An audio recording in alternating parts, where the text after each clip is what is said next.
Hi guys and welcome back to the Mighty Blues. It is the game review. Everton 1, Brighton and Hove Albion 1 at Goodison Park on Saturday afternoon. Sean Dyche's Toffees take a point after leading for nearly 85 minutes of the game. Well, for 70 minutes of the game, of course, after Brighton equalised just under the 85th minute to take a point from this one. As we said on Saturday, quite a frustrating outcome in the end for me. One that left me a little bit, I wouldn't say angry on the walk home, but I'd certainly say disappointed. I'd certainly say a little bit deflated. I'd certainly say a little bit disappointed and frustrated, as I mentioned, because it did very much feel like we deserved more out of that game. And yes, I understand people will say, oh, well, Brighton had all of the ball, Brighton had all of the possession, Brighton were the team that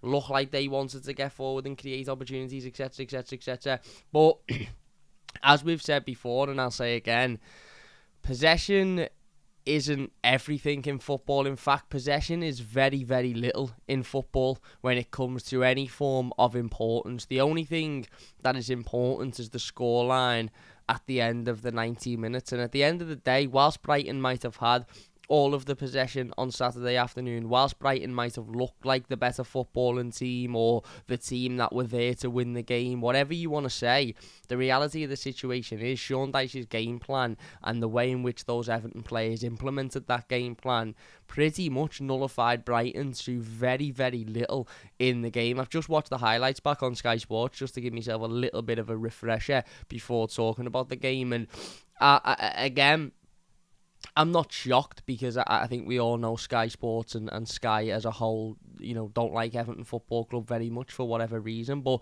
I was quite amused to see that all of the highlights were of Brighton opportunities. They must have only had 4 chances in the game. One of them was a free kick that was comfortably saved by Jordan Pickford. Sky had even included, I think it was a Solly March shot that went about 400 miles over the bar. In fact, I think the ball is still travelling in the air now.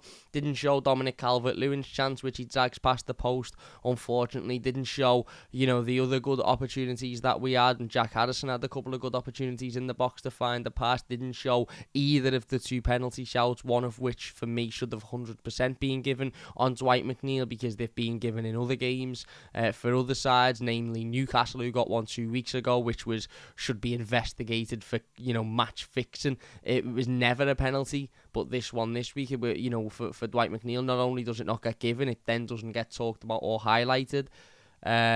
So yeah, as I said, they may have had all of the possession in the world. They may have had all of the ball. They may have, looked like the team that were there to win the game more than Everton were. But the reality of the situation is and again, I've said this before and I'll say it again because I will argue this point. And I know you might think, oh, look at you backing Sean Dyche up now. Look at you defending Sean Dyche. You didn't want him 3-4 weeks ago.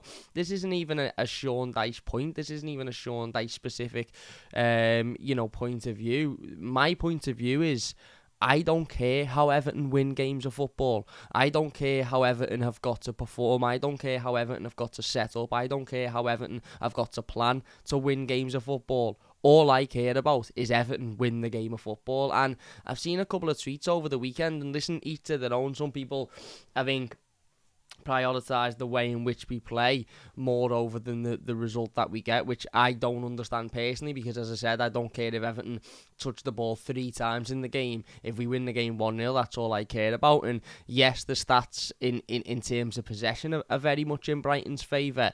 They had 80% to Everton's 20%, and okay, they had nearly 4 times as many passes as what Everton did. In fact, more than 4 times as many passes as what Everton did.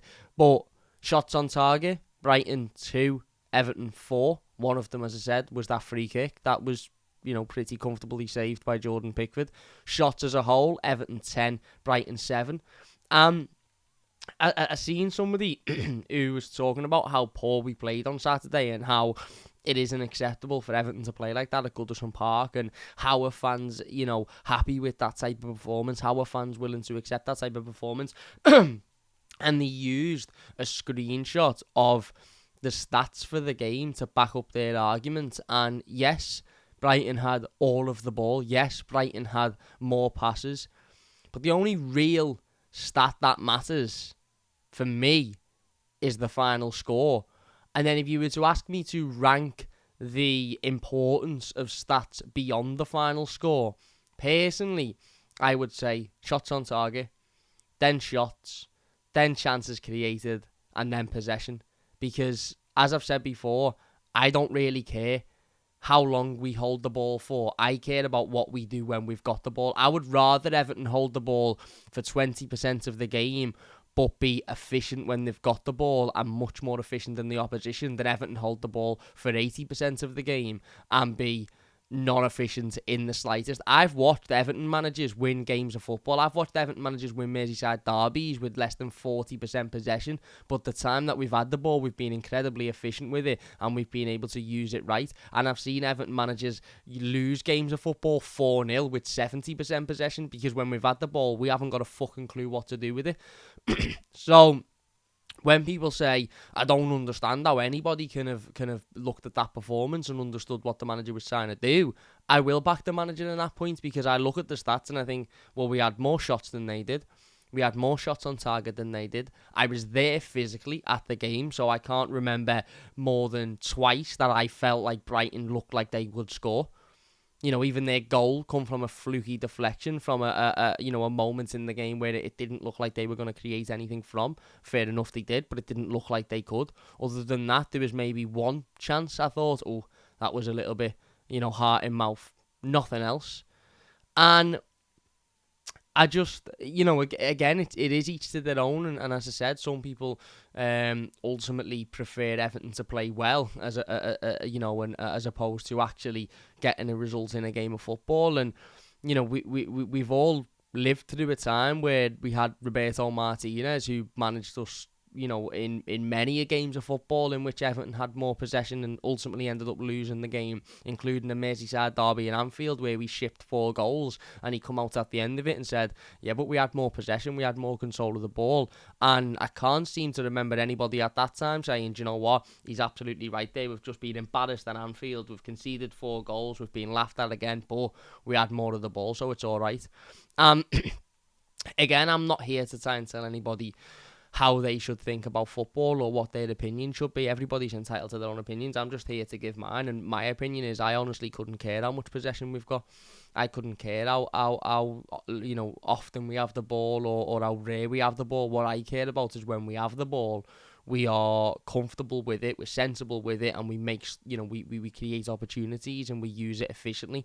And then when we haven't got the ball, we defend well, we frustrate the opposition, and we don't give them any opportunities to create chances.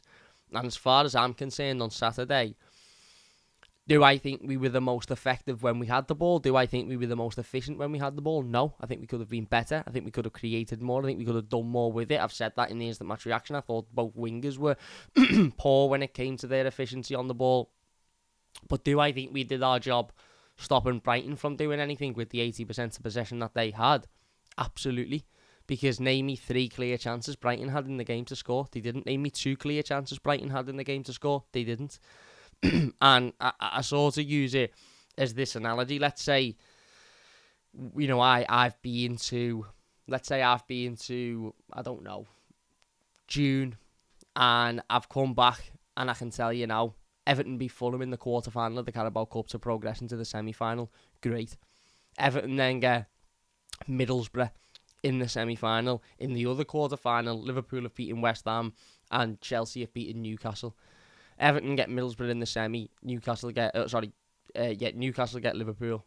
Liverpool beat Newcastle to progress to the final. Everton beat Middlesbrough to progress to the final. Carabao Cup final, Merseyside derby. Everton's first chance to win a trophy for 30 odd years.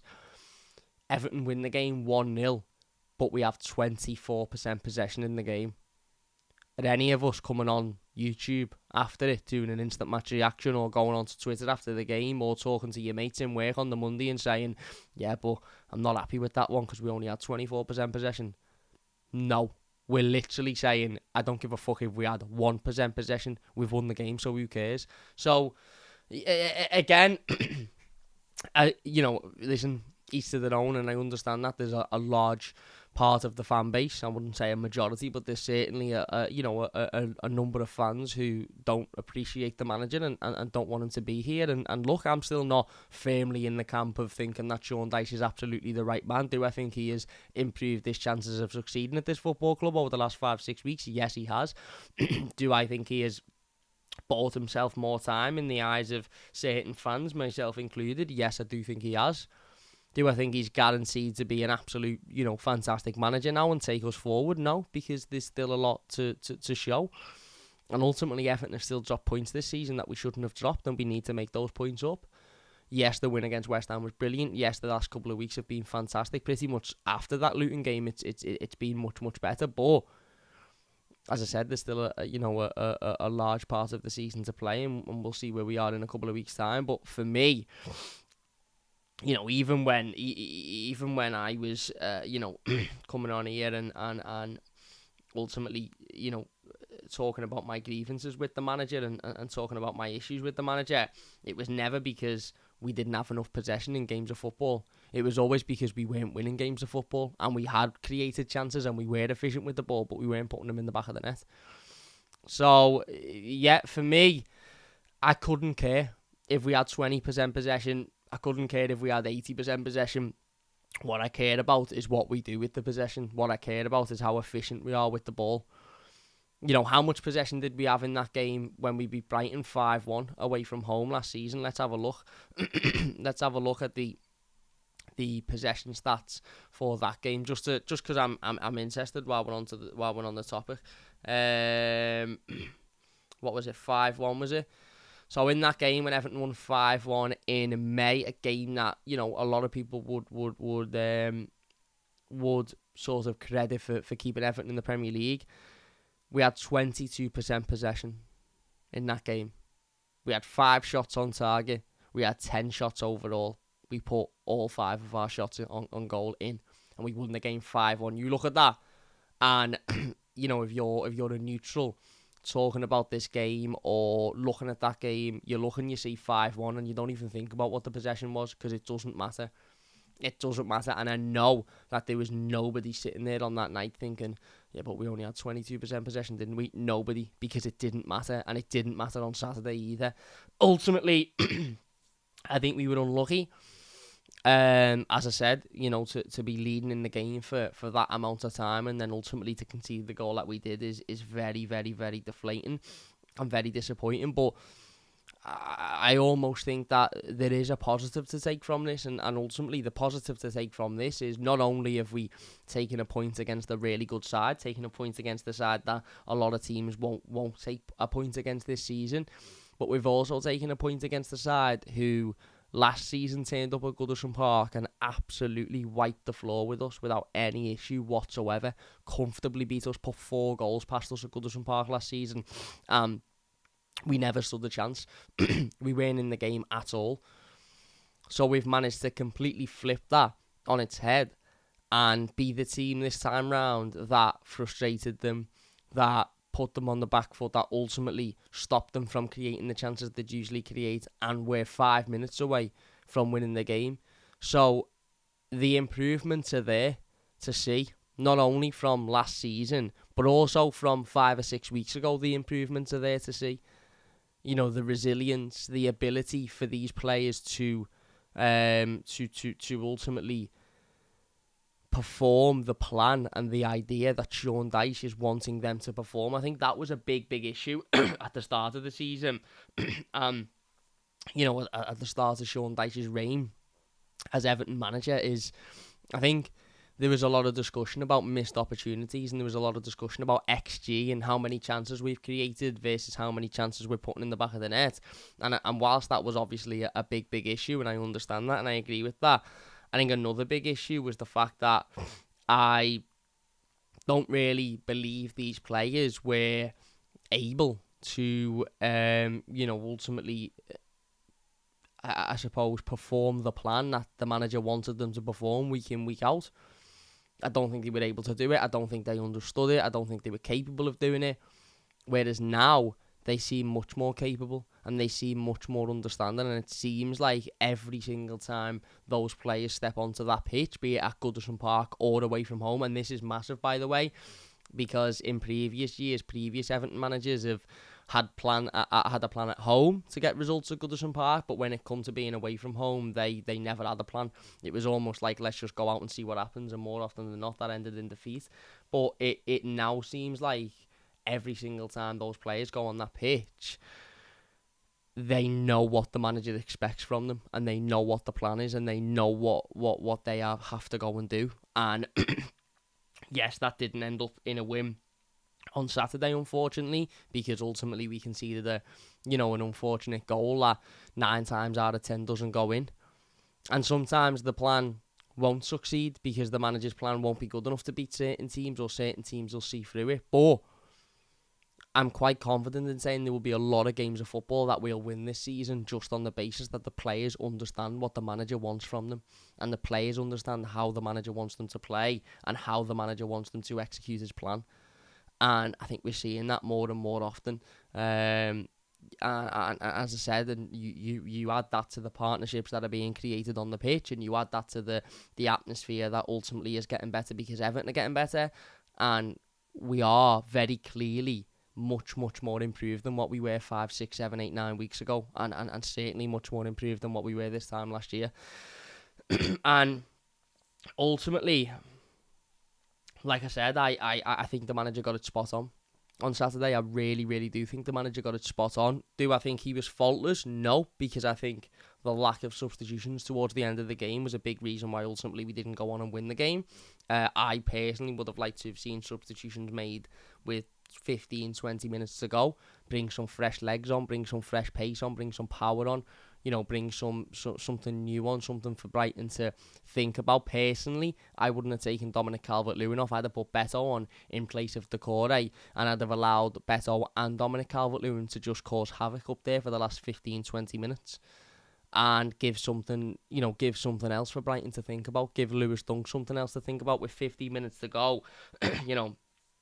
After he's had to deal with Dominic Calvert-Lewin for 60, 70 minutes. He's had a goal disallowed, so he's already feeling a little bit, a little bit down probably. Then give him Beto to deal with as well for 20 minutes and see how he manages that. See how Brighton manage that. See how De Zerbi manages that. Maybe he then makes a defensive substitution to try and counteract that. That is the one thing I would say in sort of criticism of Sean Dyche on Saturday. I don't think the plan was wrong. I think the plan was absolutely spot on. I think had we have tried to go out there and play football against Brighton and go toe-to-toe with them and almost sort of head-to-head with them, we would have probably lost 4-5-6-1 comfortably. I thought the plan was spot on. The one issue I had was I thought the substitutions were left too late, and it allowed Brighton to creep into the game. And yes, again, their goal didn't come from them, having more confidence and having more belief. It come from a spawny deflection. But I think if he makes changes, 10 minutes earlier, 15 minutes earlier, maybe they're not in that position to have that spawny deflection, and maybe we walk away with a win. Who knows? Some people would argue that wouldn't be the case. Some people would argue that, it wouldn't have mattered what substitutions he would have made, that would have still happened. But personally, for me, I just think he could have made them earlier. But yeah, other than that, I really don't think there's much we can criticise the manager for on Saturday. I really don't. I think there's a real understanding now from the players and to the manager, and an understanding between the players and the manager of, what I expect from you, what I demand from you, what this football club expects from you, what these fans expect from you. Now go out and show it, go out and prove it. And the players at the moment are certainly doing that. And as I said, I thought the game plan was spot on, and I thought it was executed spot on as well. Defensively, I thought we were brilliant. I thought Jared Brandtwaite was absolutely excellent. I thought James Tarkowski was absolutely excellent. Once again, Mykolenko, brilliant. Not only his goal, but his one-on-one defending, I thought was absolutely phenomenal. absolutely phenomenal. His one-on-one defending was brilliant. Even Ashley Young, who ultimately scored the own goal, which is unfortunate for him, of course, but even his all-round general performance, I thought was much, much better. I thought he was much more solid. I thought his one-on-one defending was much better, considering he was coming up against one of the most informed forwards in the league over the last 12 months. Midfield, I thought, was solid. I thought Garner Gay stepped in and done a really good job in place of Amadou Onana, of course. Yes, there was a couple of performers that I think left a little bit to be desired. I think both wingers left a little bit to be desired. But generally, we stopped a very good footballing team. A team that is used to turning up in games and being able to play around teams and comfortably pass the ball around sides and create opportunities and score 2, 3, 4 goals. We stopped them from doing any of that. And yes, they had all of the ball, but what did they do with it? What did they do with it? Because I've also heard and spoken to and seen Evertonians who have been on the flip side of this, when Everton have had 80% possession, but we've not done anything with it, and we've not won the game, and we're all sitting here going, well, what's the point in having all the ball if you can't do anything with it? Well, Brighton didn't do anything with it on Saturday, but it was because we stopped them from doing anything with it. They weren't able to because of the way in which we set up, and as I said, I've got no problem with that. I've honestly got no problem with that. I know and I understand that, pardon me, by the way, I'm very, very snotty at the moment. My sinuses are all over the place. It's getting into the winter. My asthma's all over the gaff. Everything's going mad, so I apologise. But as I said, I have always very much had the opinion of, I do not care how Everton win a game of football. I do not care if we have 5% possession or if we have 95% possession. I do not care if we win 17-0 or if we win 1-0. As long as Everton win the game of football, I don't care. And whilst we didn't win on Saturday, I am able to sit back and go, do you know what? The way in which we set out to go and win the game was pretty much spot on. It reminded me a little bit of Brentford at home last season, but against a more difficult opponent. And that's no disrespect to Brentford, but Brighton are a better side with better players ultimately. But in that game, similarly, we scored early on. And we basically just shut it off for them. We basically just stopped them from playing. We stopped them from holding the ball up. We stopped them from creating opportunities. And I think we scored in the first minute in that game. Guess how much possession Everton had? 33%. Brentford had 67%. We scored in the first minute, and then the game plan was executed perfectly. They didn't get back in the game. They barely created the chance, and we went on and won the game. And that was a vital win at a time when we needed it, because we were struggling in the league. And I don't remember anybody coming out saying, yeah, but we didn't really have much possession in that game, did we? So for me, I think Everton are in a position now where we're not what we were in 1985. We're not the best team in the league. We're not one of the best footballing sides in the country, and what that means is sometimes, even at Goodison Park, we're going to come up against teams where we have to set up like that. It's not like we set up like that every week, is it? Because, 4 days ago, if that, last Wednesday, 5 days ago, we turned up against a fellow Premier League side. All right, it was in the Cup, but a fellow Premier League side, and we beat them comfortably, creating lots of opportunities, working hard off the ball, working hard on the ball, battling with Burnley, creating opportunities. They had nothing in the game, barely had a shot on goal, etc., etc. And we comfortably won that game. We had 37% of possession in that game, by the way, as well. Would you have believed it? Probably not, no. Because we had 14 shots at goal compared to their 3. Bournemouth 2 weeks ago comfortably won that game. So there will be games this season where we can afford to turn up against opposition teams at Goodison and go head-to-head with them and battle with them and work hard and fight. But ultimately, there will also be games where we've got to be a little bit more, we've got to be a little bit more astute. We've got to be a little bit more clever. We've got to be a little bit more tactical, even though we are at Goodison. The reality is, just because we're at Goodison doesn't mean that we can guaranteed go head-to-head with any team and come out with a win. It used to because we were different back then. You know, we had probably had better players, we had a better structure, the atmosphere was better. Let's have it right. I think some Evertonians still believe the atmosphere at Goodison now is what it was 15 years ago under David Moyes. It isn't. And it's not changed. It has changed because we've gotten worse, of course it has. But it's not just because of the performance that the atmosphere wasn't what it was 15 years ago. You know, I think some people assume that if Everton set out with a plan and you know, a game plan to go head to head with opposition teams, that the atmosphere will all of a sudden be absolutely electric at Goodison. It won't. It might be better than what it is now, but it won't be, because we'll probably concede twice in the opening 15 minutes and everybody will be on everybody's back and the atmosphere will be flat. The reason the atmosphere has changed over the years, there's many variables, and ultimately it's a topic for a different video. Society being one of them, you know, the cost of living crisis that we're in at the moment being another one. Ultimately, we're not really in a position where we're going to get those atmospheres week in, week out like we used to do at Goodison Park. But as I said, would I rather go to Goodison and be screaming and shouting for 90 minutes but watch my team lose 3-0?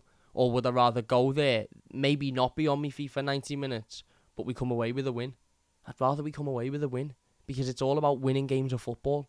And I want to see Everton win as many games of football as we like. As I said, give me the option now. You go to Wembley, Cam, you'll have 60% possession in a Carabao Cup final against Liverpool. The crowd's booming for 90 minutes, you're screaming, you're shouting, but you lose 1-0. Or the crowd's a bit nervy, it's a bit quiet, you have 30% possession, but you win 1-0. I don't, you know, I mean, 20 odd people watching in the live comments, let me know, what one are you taking? Are you taking us winning and it being a nervy crowd and us not having a lot of possession, or losing with an electric crowd and more possession? I don't think anybody is choosing to lose in that scenario. Of course they're not. So, again, for me, I've got no issue with the set out and with the game plan. My only issue is the lack of substitutes, but ultimately, I think I think, you know, that may be being a little bit harsh on the manager. I mean, the Blues says, I thought we'd get smashed considering they're a better team than us, plus we only had 2 days prepare compared to Brighton 7. This is a near miracle. Glenn says, do we draw that game because we don't have enough options on the bench? Maybe, possibly yes, because if we have had a better set of options on the bench, maybe we could have brought a couple of, you know, I don't know, a couple of informed, pacey wingers on who would have been able to run at Brighton and cause them a little bit, you know, of distress. Who knows? I dare say there's a lot of games that Everton would have got a significantly better result out of had we have had better options off the bench. Yeah, there you go. Blue says, yet another display of Goodison, hard luck stopping us winning. Our luck at Goodison has been a joke. Yeah, I agree.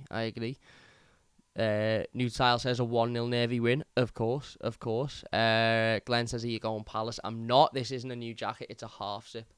So, it is new, but it's a half zip. It's not a jacket. So, yeah, as I said, the team news comes out at 2 p.m. And, you know, much to, I think, all of our surprise, Amadou Onana not in the squad. Massive question marks around that one, obviously, when it was announced that he wasn't anywhere near the squad. We obviously found out not long after that he picked up an injury. I think the manager said he'd had some tightness in a muscle, and basically he just felt like this game had come a bit too quickly for him and he didn't want to risk him.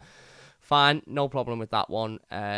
Ultimately, you know, you don't want him to play then and pick up an injury or you know, further damage that muscle and then end up being out for 3 or 4 weeks or whatever it is. So I've got no issue with Amadou Onana, you know, needing to sit out because of a worry about his fitness.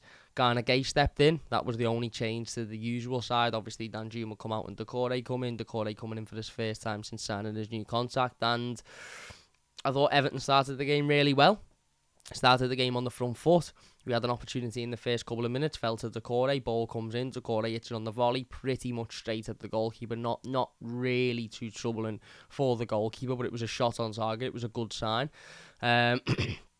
Keeper makes the save, of course, which again was you know, not a huge opportunity. I'm not going to talk about it as a massive thing because it wasn't, but ultimately it was a chance. And then we opened the scoring.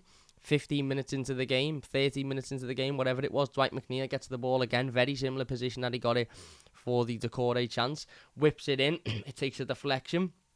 Mykolenko is on the end of it. He takes the shot with the left foot, it's saved, it bounces back to him, he takes another shot with his right foot, and it's deflected in off of Lewis Dunk into the roof of the net. And do you know what? I don't think Mykolenko gets as much credit as he deserves for this goal. Not necessarily because I think it's a world-class finish. I think what's happened is he's hit it, it's been saved, and then it's come back to him, and he's just hit it again. Unfortunately, it's gone in. But I think the thing that always gets levelled at Vitali Mykolenko, and I don't necessarily disagree with this, by the way, is his lack of ability going forward, is his lack of quality in the final third, is his lack of involvement in the final third. And I think something we spoke about a couple of weeks ago was, I think I said we've gone from, and this is a real credit to Vitali Mykolenko and the improvement in his performances, is we've gone from a left-back who wasn't offering us anything going forward at all, in the slightest, ever, and looked really, really poor and really susceptible to making mistakes and really vulnerable defensively, to over the last 5 weeks or so, probably since the Arsenal game, and that's even including, the games that we've lost, the Merseyside derby, Luton, etc., etc. He has all of a sudden obviously focused on his defending in training, focused on improving himself defensively, positionally. He's improved massively. His one-on-one defending, again, I know I go on about it a lot, but the improvement in his one-on-one defending is so obvious. It's so there to be seen. And I don't think it gets enough credit because, a month ago, 2 months ago, 3 months ago, we were probably sitting here talking about Vitali Mykolenko was one of the worst defenders at the football club. Now, defensively, he's pretty much faultless every week. He maybe gets caught a couple of times with the odd over-the-top ball or with the odd, against the winger with pace, but more often than not, he's been absolutely phenomenal. Mohamed Salah's one of the best wingers in world football, and he couldn't do anything against him 2 weeks ago. I know the cop-outs will go, he scored 2 goals, Nothing to do with Mykolenko. Every time he tried to come one-on-one with Mykolenko, he wasn't successful because Miko just held him off brilliantly. So what we've seen over the last 4 or 5 weeks is Mykolenko improving his defensiveness, improving his defensive play, being able to, keep in his position, being able to, deal with some of the best wingers in the league, Saka, Salah, obviously Matoma, who is very highly rated. What we saw on Saturday was Mykolenko bursting forward into the box. And I do think it's a confidence thing, I'll be honest with you. I think a lot of footballers, and I don't think this is spoken about enough, I think a lot of footballers are confidence players. I think some of the best footballers technically in the world can look absolutely horrendous if they're playing and they're low on confidence. I think you have got players who ultimately, when they're high on confidence and when they're believing in themselves and when they're in a good run of form and their team's in a good run of form, are some of the best in world football. I'm not saying that that's the case about Mykolenko, by the way. I'm just using him as an example. And then 3 weeks later, they might be low on confidence. The team might be in a bit of a bad spell. They might have had a couple of poor games. And all of a sudden, they look championship quality. They look really, really poor. Now, Miko is somebody that I think struggles with this. I think when his confidence is low and when the team isn't performing and when he's coming under criticism, he struggles to find his feet. He struggles to deal with that and he struggles to deal in games. Whereas recently, because the confidence has been a bit higher and he's been putting in good performances, he's been fantastic. He's been absolutely fantastic. And the more and more he's grew in confidence defensively, and the more and more his confidence is on show defensively, the more that is impacting himself going forward, because now he's getting into attacking areas. He's getting into the box. Who would have thought 6 weeks ago, 7 weeks ago, if that same situation would have happened, i.e. McNeil getting the ball on the wing, swinging a boot in, it takes a deflection, and it falls into space. it wouldn't have been Mykolenko getting on the end of it. Mykolenko would have been stood behind McNeil, terrified to make a forward run, terrified to get into the box, terrified to try and attack something. Whereas now, it was Mykolenko on the end of it. He started the whole attack in the first place, and then he was on the end of the ball into the box, which just shows how much he is improving and how much more confident he is now compared to what he was a month ago. And he got what he deserved. He takes a shot, unlucky, he gets another shot. Yes, it takes a massive deflection, but it's his goal, it's on target, it's going goal bound, it's his goal, and he deserves that. By the way, I can't think of an Everton player, maybe Dwight McNeil, other than Dwight McNeil, that deserves that goal more than Vitali Mykolenko.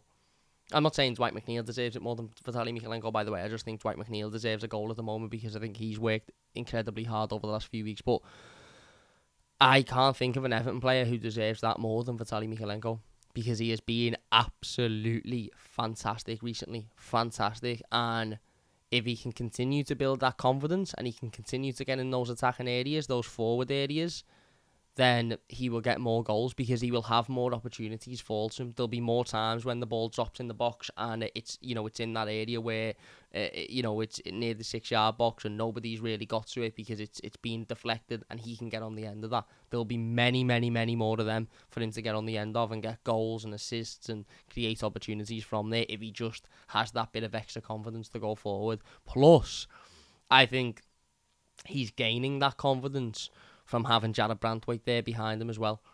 I think what Jared Brandtwaite does is allows him to be able to go, okay, do you know what?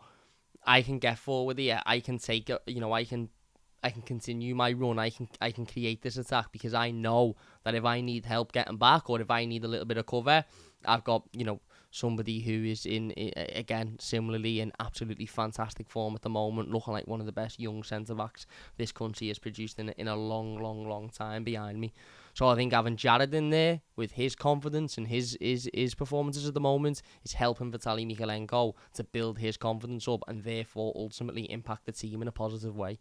And like I said, again, I think you'd struggle to find an Everton player who deserves that moment more than Vitali did. And the only sort of negative I could say is that we didn't win the game. For me, that's the only downside because I think Vitali deserved the moment of scoring the winning goal at Goodison in a game that we probably didn't really expect to win. And the fact that we didn't win it, ultimately we only got a point is a little bit bittersweet, isn't it? But even from that point on, I thought we done really, really well. We go 1-0 up 15 minutes in and strangely enough, maybe 4 weeks ago, I'd have sat there thinking, right, we're 1-0 up now. But against the good side, just throw everyone behind the ball and defend. Throw everyone behind the ball, defend. Don't give anything silly away. Don't concede a silly goal. Just defend and, let's get out of here. But I wasn't. I was sat in my seat, sat next to me dad, almost thinking, we can go and get another here. We can win this game 3-0 comfortably. And that's how confident I was in the performance, even 20 minutes into the game. That's how confident I was in the confidence of the team from the last few results and the last few performances. I just felt when that goal went in, these players just believe in themselves. They just believe that they can beat anybody, that they believe that they can turn up and they can win a game against anybody.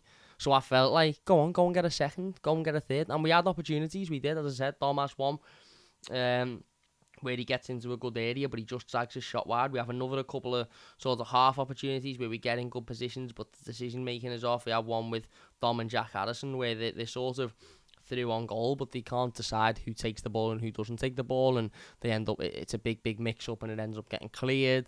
McNeil had a couple of opportunities where he gets in good areas and he's trying to find plays, etc.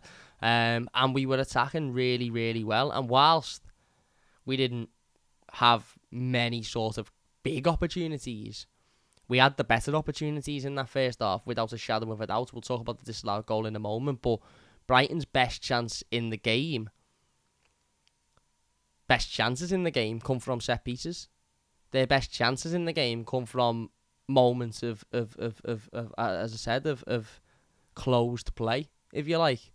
Anything from open play was dealt with.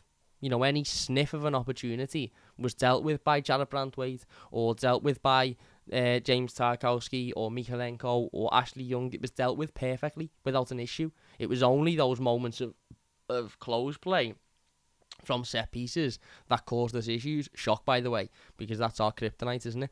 But as I said, the better chances fell to Everton in the remainder of that first half. The better opportunities from open play come from us on the counter attack, getting forward, and they weren't massively clear chances. Don't get me wrong. I'm not going to sit here and say we could have been 4 or 5-0 up going into half time, because we couldn't. A lot of the chances that we created post goal were half opportunities, or we didn't necessarily muster them up correctly, and that's what I'm saying. It's all about the execution. For me, I've got no problem having 20% of the possession if two things are guaranteed. Firstly, the possession that you do have, you use correctly, and ultimately, you are able to be efficient with it. And secondly, the possession that the opposition team have doesn't cause you any issues whatsoever. They're my two things. I'd have 1% possession in a game as long as you can guarantee me that 1% possession we're going to create a chance and score, and the opposition's 99% possession is not going to cause us any issues. And as far as I'm concerned, whilst it's less likely that it's more likely that you are caused issues if the opposition team has more possession. On Saturday, for the 80% possession that Brighton had, they didn't cause us any issues whatsoever, and I won't have it any other way. By the way, I can't have people trying to rewrite the game. Oh, Brighton were the better team. Brighton created all these chances. I can't have it. Brighton created fuck all. They created fuck all in the game. Absolutely fuck all. They had 2 chances, and they both come from set pieces. Other than that, they didn't do anything. Their goal come from a spawny cross that was looped over Jordan Pickford. They didn't do anything. And yes, Everton, I'm not going to say Everton were unbelievable creatively and unbelievably efficient with the ball, but we certainly had the better chances. We scored the goal, and then we had the better chances without a shadow of a doubt. A shadow of a doubt. Yeah, there you go. Anyway, they did get a goal back, which obviously was disallowed, again, from a set piece. Corner cross comes in, very, very similarly to Luton's second goal, if I remember rightly, at Goodison a couple of weeks ago, which tells you that there is still issues within this squad at defending set pieces, by the way. It was obviously the other side of the pitch, but similarly, big looped ball comes in.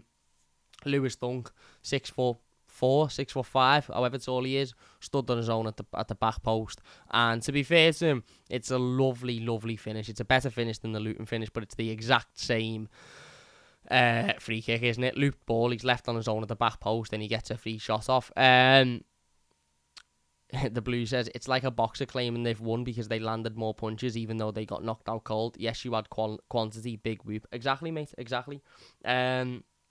Exactly.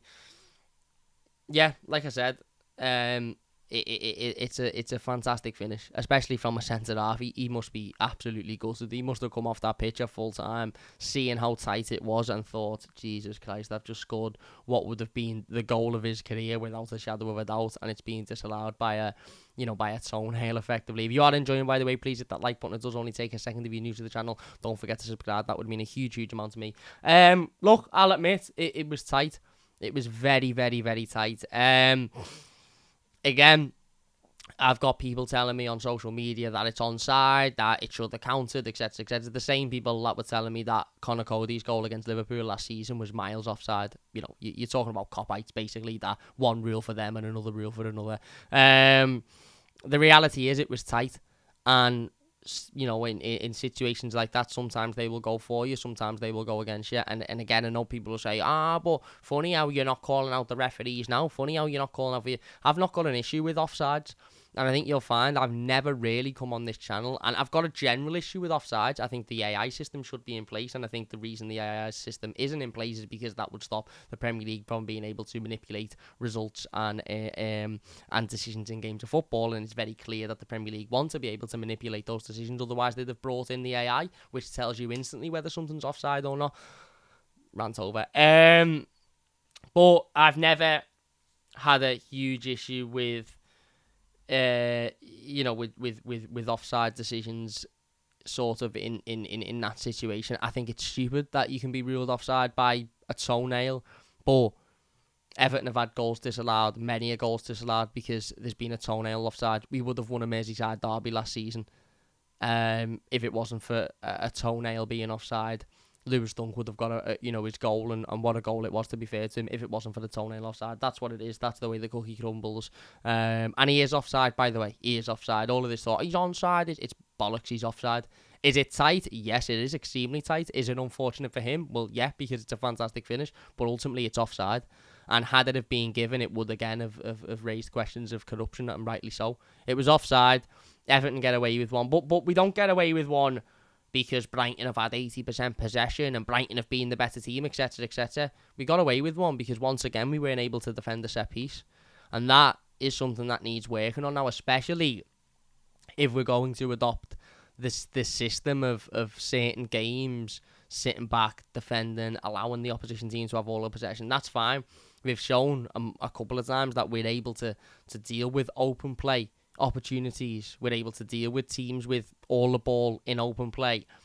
But we've also shown that when it comes to defending set pieces, corners, free kicks, etc., etc., we struggle with that. So that, for me, is now something that needs to be focused on the training ground by the manager and obviously the coaching staff. We go in at half time and you're thinking, do you know what? Difficult half, cagey, but we're 1-0 up. They haven't really caused us many issues, again, from open play. And we're in a good position. And then we come out for the second half, and I think the second half performance was fantastic. I'll be honest. I think the second half performance was absolutely fantastic. We battled, we worked hard, we defended brilliantly. Every single player, even the players that I don't think particularly performed well. I don't think Jack Harrison particularly performed well. I don't think Dwight McNeil particularly performed well. Even those players, their work rate and their effort and their desire was absolutely second to none.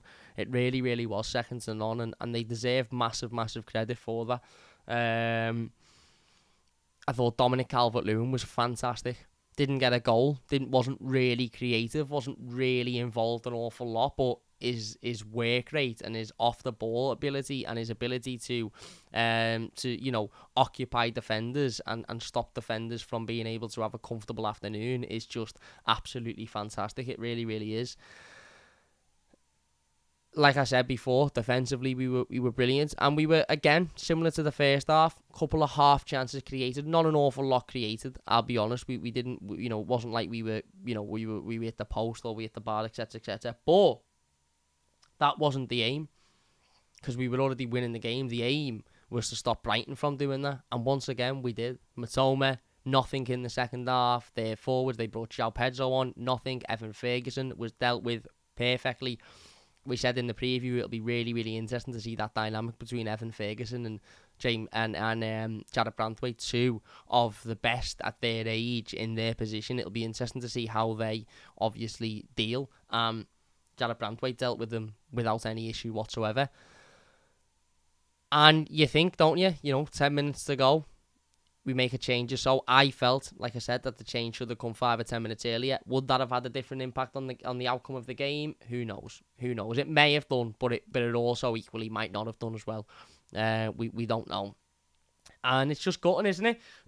It's just gutting. 5 minutes to go. Matoma has a weak cross that is going nowhere and almost certainly would have been cleared. There's definitely a call for definitely a call for Jack Harrison to do better in that position, to close the ball down quicker, to stop the cross from coming in. But, the ball comes in, it takes an evil, wicked deflection off of Ashley Young, and it loops over Jordan Pickford into the back of the net. And, just like I say, another team was spawny to get away with a point yesterday.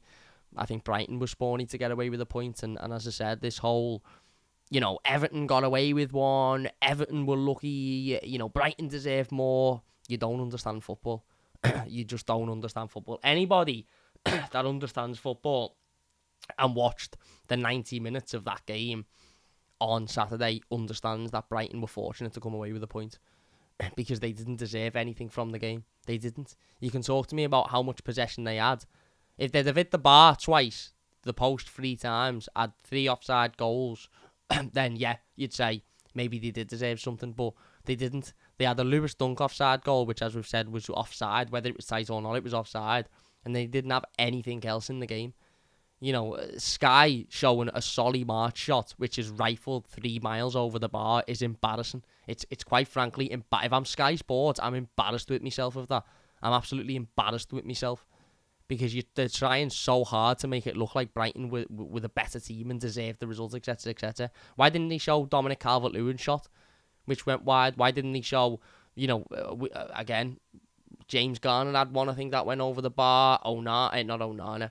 I think Jack Harrison had one that just went wide. We obviously had the 2 penalty shouts, but no, let's show a Brighton shot that is rifled 3 mile over the bar that wouldn't go in if you put 3 goals on top of each other. It's embarrassing, but there you go. As I said, it's unfortunate. It's unfortunate that it's Ashley Young as well, because he is someone that's come under a lot of criticism recently, and rightly so at times, by the way. But not rightly so this time. I don't think you can blame him for that whatsoever.